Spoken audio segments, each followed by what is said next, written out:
Hi, நம்ம இன்றைக்கி ஒரு சூப்பரான மட்டன் குழம்பு செய்யலாம். அது குக்கர் வச்சு செய்யலாங்க. நல்லா சாஃப்டாக இருக்குங்க.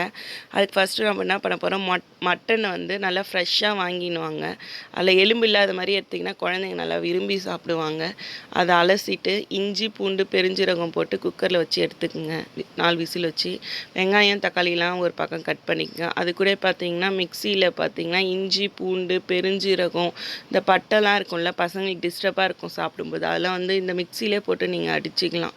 சின்ன சின்னதாக உடச்சி போட்டு பட்டை கிராம்பு லவங்கம் எல்லாத்தையும் நீங்கள் பொடி பண்ணியே அப்படியே எண்ணெயில் வதக்கிக்கலாம். ஃபஸ்ட் அதுக்குள்ளே பார்த்தீங்கன்னா குக்கரில் வந்து நம்ம 4 விசில் வச்சு மட்டன் எடுத்துக்கலாங்க. ஃபஸ்ட்டு எண்ணெய் ஊற்றி இஞ்சி பூண்டு பெருஞ்சீரகம் அந்த பட்டைலாம் அரைச்சோலாம் அதை போட்டுருங்க. நல்லா சிம்மில் வச்சு செய்யுங்க. அப்போ தாங்க தீயாமல் இருக்கும், டேஸ்ட்டாக இருக்கும் குழம்பு. அது கூட பார்த்திங்கன்னா வெங்காயத்தையும் போட்டு அதில் கொஞ்சோண்டு உப்பு போடுங்க. உப்பு போட்டிங்கன்னா சீக்கிரமாக வெந்துடும். ஆனால் நீங்கள் இது எல்லாத்தையும் சிம்மில் வச்சு செஞ்சிங்கன்னா குழம்பு டேஸ்ட்டாக இருக்குங்க. வெங்காயத்தை நல்லா வதக்கிட்டோடனே அது கூட பார்த்திங்கன்னா தக்காளி பழத்தை நல்லா பொடியாக சாப் பண்ணி போட்டிங்கன்னா குழம்பு வந்து நல்லா கட்டியாக இருக்குங்க, டேஸ்ட்டாகவும் இருக்கும். அதனால் மேக்ஸிமம் இது மாதிரி பொடியாகவே கட் பண்ணி போட்டுக்குங்க. இது கூட பார்த்திங்கன்னா பச்சை மிளகா ஒரு 2, உருளைக்கிழங்கு 1 போட்டுக்குங்க. அப்புறம் கருவேப்பிலை கொத்தமல்லி புதினா அதையும் போட்டு நல்லா வதக்குங்க.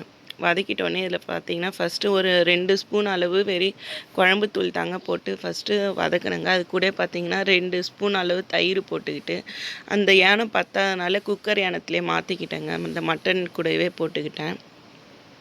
இப்போ நல்லா கலக்கி விட்டுட்டேன். அதிலே பார்த்திங்கன்னா 2 ஸ்பூனு வந்து மட்டன் மசாலாவும் 2 ஸ்பூன் பார்த்திங்கன்னா மல்லித்தூள் இருக்கும்ல, அந்த மல்லித்தூளும் போட்டுக்கிட்டேங்க. மல்லித்தூளும் போட்டு நான் அதிலே நம்ம ஃபஸ்ட்டு கொஞ்சமாக உப்பு போட்டோம். அது கூட பார்த்திங்கன்னா இப்போ கொஞ்சம் அதிகமாக கொஞ்சம் உப்பு போட்டுக்கிட்டு நல்லா கலக்கி விடுங்க. சிம்மில் வச்சு நல்லா ஒரு 2 விசில் வந்தால் போதும், நல்லா குழஞ்சிடுங்க. அது கூடவே பார்த்திங்கன்னா அது குக்கரை மூடுறதுக்குள்ளவே அதில் பார்த்திங்கன்னா ஒரு 4 முந்திரி பயிரும் கசகசா வந்து ஊற வச்சுருந்தேன். அது என்ன பண்ணேன்னா, கசகசாவை நம்ம காஃபி வடிகட்டுவோம் இல்லைங்க, அந்த வடிகட்டி எடுத்துட்டிங்கன்னா தனியாக வந்துடும். அது கூடவே தேங்காயும் சேர்த்து அரைச்சிக்கங்க.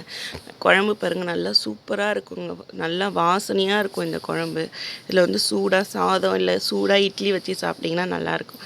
ஓகே, தேங்க்யூ, பாய்.